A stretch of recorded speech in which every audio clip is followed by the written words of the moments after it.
All humans need food, clothing, and shelter.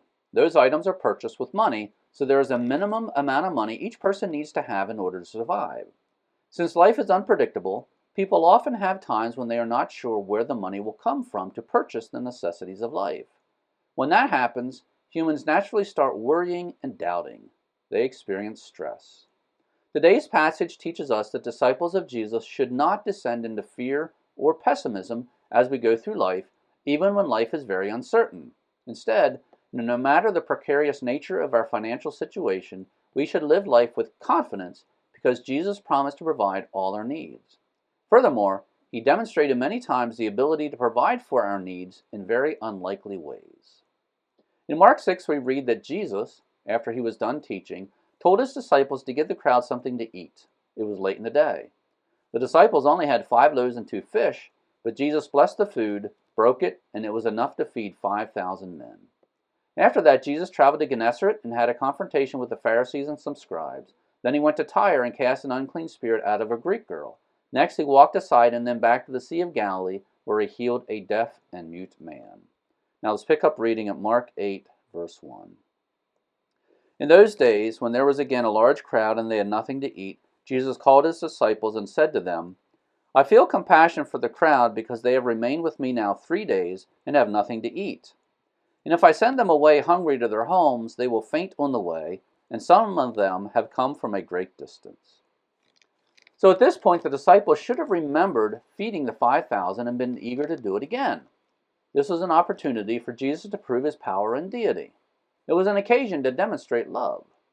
The disciples should have found what little food they had and given it to Jesus, believing he could feed any number of people with it. Verse 4. And his disciples answered him, Where will anyone be able to find enough bread here in this desolate place to satisfy these people? Instead of being confident that Jesus could feed the crowd, the disciples seem to have completely forgotten that Jesus fed 5,000 people with only 5 loaves and 2 fish.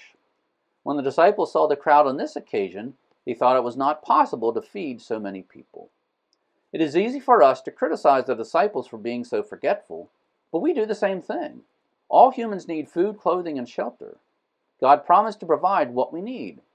How many times have we been in a situation where we didn't know how our needs would be provided, but God provided them just in time, and yet, the next time we didn't know where our provision would come from, we were worried and pessimistic instead of having faith in God's promise to supply all our needs. Just as the disciples should have been optimistic that Jesus would feed the people, so too we should live life optimistically, being full of confidence that Jesus can and will meet our needs, even when he waits till the last minute to supply what we need. Verse 5. And Jesus was asking them, How many loaves do you have? And they said, 7. And he directed the crowd to sit down on the ground, and taking the 7 loaves he gave thanks and broke them, and he kept giving them to his disciples to serve to them, and they served them to the crowd. And they also had a few small fish, and after he blessed them, he ordered these to be served as well. And they ate and were satisfied, and they picked up 7 large baskets full of what was left over of the broken pieces. Now about 4,000 men were there, and he sent them away. So this was the second time Jesus fed a huge crowd with only a small amount of food. The 12 were eyewitnesses of both miracles. Verse 10. And immediately Jesus entered the boat with his disciples and came to the district of Dalmanutha. And the Pharisees came out and began to argue with him, seeking from him a sign from heaven, testing him. The Pharisees asked Jesus for a sign proving he was God. They asked this despite all the miracles Jesus had already performed. Verse 12. And sighing deeply in his spirit, Jesus said, Why does this generation seek a sign? Truly I say to you, no sign will be given to this generation. Notice the word deeply. Jesus was exasperated with the Pharisees. Jesus refused to provide a sign. Verse 13. And leaving them, Jesus again embarked and went away to the other side. And they had forgotten to take bread, and did not have more than 1 loaf in the boat with them. Jesus and his disciples were traveling, but they had very little food with them. The lack of food was not deliberate, it was accidental. Verse 15. And he was giving orders to them, saying, Watch out! Beware the leaven of the Pharisees and the leaven of Herod. and they began to discuss with one another the fact that they had no bread. In light of Jesus having fed thousands of people with small amounts of food, the fact that they had little food on this journey should not have been a concern. They should have had faith that Jesus could and would supply what they needed. However, when Jesus mentioned leaven, the disciples immediately started discussing their lack of food. Verse 17. And Jesus, aware of this, said to them, Why do you discuss the fact that you have no bread? Do you not yet perceive or understand? Do you have a hardened heart? Jesus confronted them regarding their lack of faith. Verse 18. Having eyes, do you not see? And having ears, do you not hear?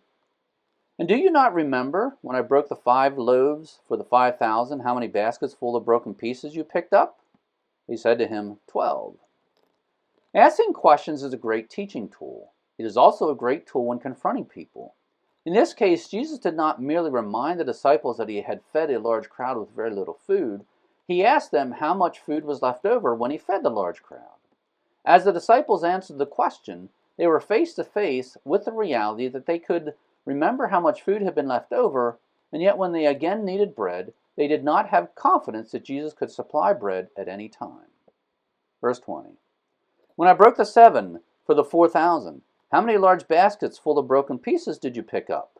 And they said to him, 7. And he was saying to them, Do you not yet understand? Asking the question, Do you not yet understand, is more powerful than simply stating, You lack faith. The disciples should have traveled with Jesus with confidence. They should have felt bulletproof. Jesus had clearly displayed his ability to overcome any obstacle and provide any amount of food at any time, so the disciples should have had full confidence that they would not go hungry. Instead, the disciples kept getting so focused on what they did not have in their hands that they forgot the power of Jesus to provide something out of little. We often do the same thing.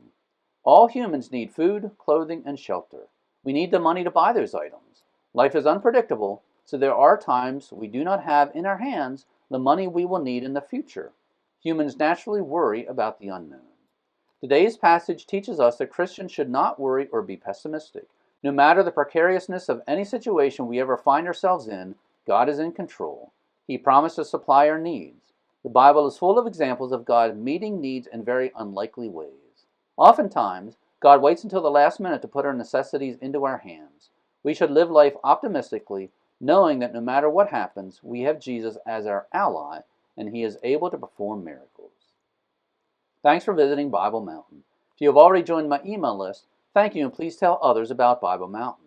If you have not joined my email list yet, please do so now. In order to join, go to BibleMountain.com, click on subscribe, and that will take you to a page where you can sign up. Your email address will not be sold nor given away. Once again, thanks for visiting Bible Mountain.